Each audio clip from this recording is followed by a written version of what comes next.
Minsan, kapag nagmahal ka, makakaramdam ka ng pagod. Pero kahit pagod ka na, hindi ka dapat sumuko. Dahil kung mahal mo talaga, dapat diretso lang. Huwag kang susuko.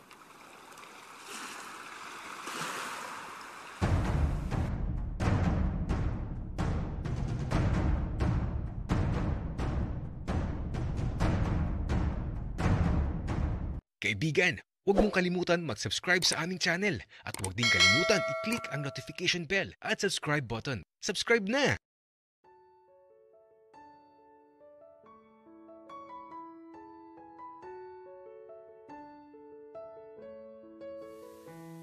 Habang naglalakad ako sa dalampasigan, grabe, ang lakas ng hangin. Para akong tatangayin sa sobrang lakas. At ang mga alon, parang galit na galit. Nakakatakot magtampisaw kapag ganito. Kaya ito, habang nakatayo ako, nakatanaw lang ako sa malayo. Tila ba, hindi maganda yung panahon ngayon. Parang may bagyo. Pero, teka lang. Sino yun? May naglalakad din kasi dito sa dalampasigan. Nasa malayo siya kaya di ko pa makilala kung sino. Kaya naupo na muna ako dito sa buhangin habang pinagmamasdan kung sino yung naglalakad na yun. Hala, bad trip naman oh. Talagang sa dami pa ng taong makikita ko. Bakit si Bal pa? At ayan, tumatakbo na siya. Namukhaan na ata ako kaya ito. Nagmadali na akong tumayo. At bago pa niya ako maabutan, tumakbo na din ako. Pabalik sa bahay namin. Ayoko siyang makita at makausap. Kaya ito, binilisan ko talaga yung pagtakbo. Kaya lang, yung isang tsinelas ko, natanggal sa paa ko. Napatigil tuloy ako at babalikan ko sana. Kaya lang si Bal, ayan na, tumatakbo din. Kaya iniwan ko na yung kabiyak ng tsinelas ko. At eto, diretso na ako sa bahay. At pagpasok ko, diretso sarado na kaagad sa pintuan. Benji, okay ka lang? Anong nangyari sa'yo? Bakit hinihingal ka? At bakit mo sinara ang pinto? At saka bakit isang paa mo lang ang may tsinelas? Arturo, nasan si na lolo at lola? Nasa kwarto sila. Bakit? Ganun ba? Sige, maiwan na kita. Kapag may naghanap sa akin, sabihin mo, wala ako. Benji, ayoko magsinungaling. Basta Arturo, sabihin mo wala ako. Wika ako. At ito, may kumakatok na sa pintuan kaya naman tumakbo na ako sa silid ko. Iniwan ko na si Arturo at bahala na siya dun. Nakakainis. Minsan na nga lang sumilip sa dalampasigan. Siya pa yung nakita ko. Ay nako, nasira tuloy ang araw ko. Bahala siya sa buhay niya. Alam kong sinundan niya ako at hindi ako lalabas sa silid ko kahit anong mangyari.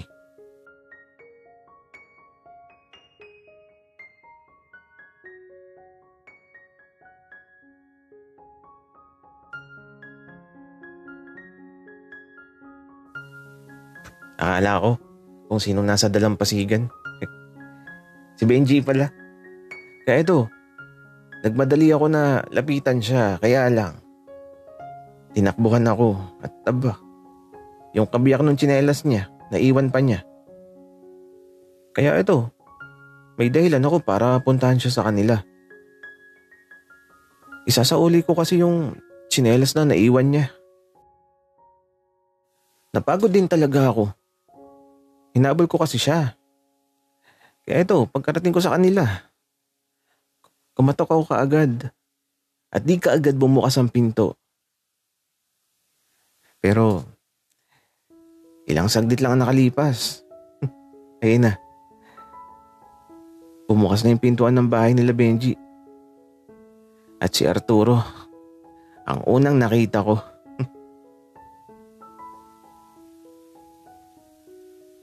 Bal, anong ginagawa mo dito? Arturo, ikaw pala. Si Benji kasi naiwan yung tsinelas niya. Isasauli ko lang. Alo? Bakit parang hinihingal ka, Bal?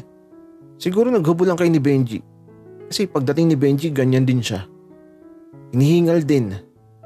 At wala yung kabiyak ng tsinelas niya. Arturo, nasaan siya? Nasa kwarto. Nagtatago. Pero sabi niya, huwag ko daw siyang ituro. Kaya lang, parang napanood ko na to.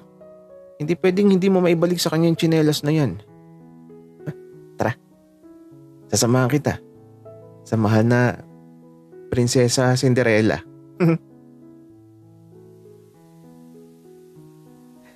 Gagi ka talaga, Arturo.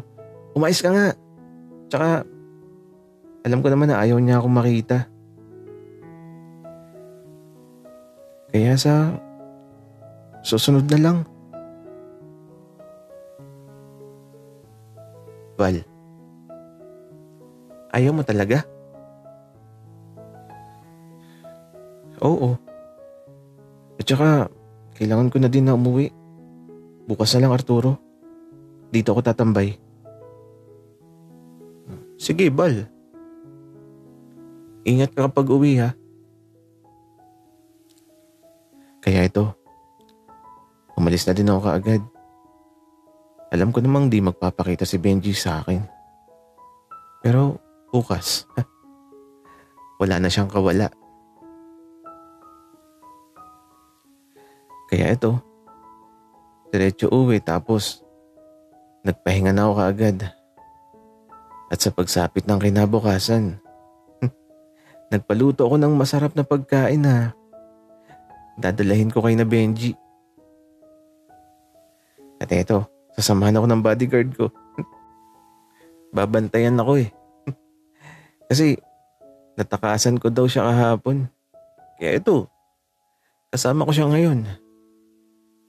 At pagkarating namin, Bal, nakikita ko yung multo. Wika ni Benji. Arturo, ano ka ba? Bodyguard ko yan. Hala, bakit sabi mo, Bal, nung nakaraan? Multo yan. Ay, sorry na, Arturo.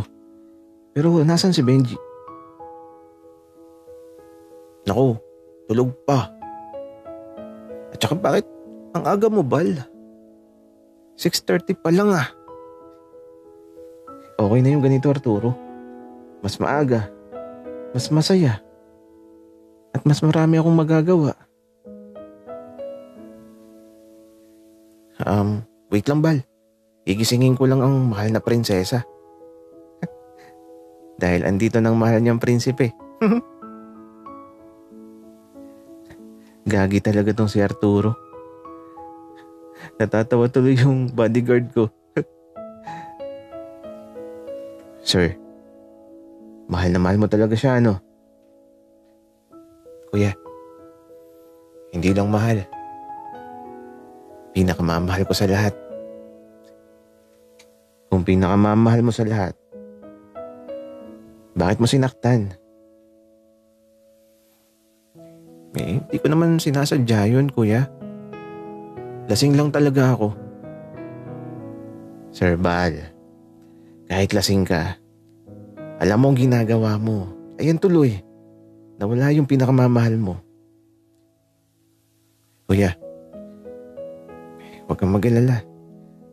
Mahirap man na maibalik sa dati ang lahat, basta gagawin ko ang lahat. Kasi mahal ko siya. At di magbabago yung nararamdaman ko. Ay nako Sir Bal, nasa huli talaga ang pagsisisi. Tama si Kuya. Nasa huli talaga ang kabayaran sa kasalanan. Kaya ito, sobrang nahihirapan din talaga ako.